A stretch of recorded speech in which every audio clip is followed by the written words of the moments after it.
But the best part about PvP is all the slow shit is the stuff nobody notices. So, like for example, doing this like the side like arcing cast of Great Oracular Bubble, it will just go like it will silently loop around the Colosseum to the target. It's great.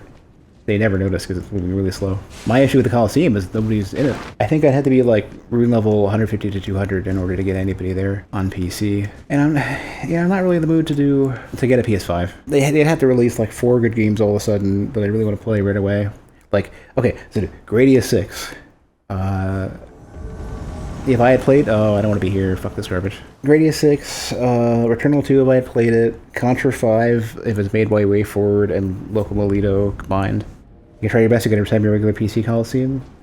I'm curious to see how it goes. I think there's potential. It just has so much shenanigan potential. If all the Colosseum stuff's going to be at level 200, that's kind of fine, and I can make builds for it, but it seems like a lack of variety because the lower level stuff's also interesting for different reasons. I don't subscribe to the whole idea of like everybody can do everything at that level and nobody has a build, because people who say that are the same people who like their entire build is just I fucking two-hand a claymore or something and just I roll R1 and I, running R1 and that's my build. And those same people are like, but nobody has a build because you have all the stats for everything. It's like, you don't use anything anyways. You don't even use fucking throwing items. So all that fucking high level shit is, oh, there's no build, so there's no variety is all bullshit. Nobody uses all variety anyways. I think that's probably some of the interesting parts about the high level stuff is that you have such an overwhelming amount of choices that you have to like figure out even what is good for you. And with the exception of some stuff like Halberds of Flaming Strike, Moonveil, and a couple other things actually, really. I mean, there's not really much anymore. There's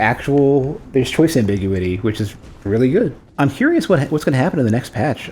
So here's the other thing too. I've been watching SteamDB. I'll check again as well. After 1081, SteamDB has been silent for Elden Ring. It's been 24 days since the last patch. It has been 26 days plus since the last dev branch updates. So I think a DLC is happening. I think what's going to end up happening is that either Bandai Namco, their testing is the majority of what the dev branches are for. FromSoft is not doing any development, or is not posting anything that they would normally do on Steam anymore because they're working on the DLC. And I think might end up happening is that there's like a vague possibility that they might release DLC in like beginning of the week after next, or a couple months after that rather. Basically the third month of no posting. And I think they're hunkering down for the end of the DLC, whatever, like the end of the development for the DLC, whatever that ends up being.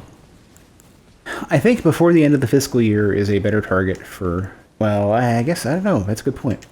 Are they dependent on the sales for the first few weeks of release in order to basically get like a burst hit at the very end of the fiscal year, or can they release it at the very last moment?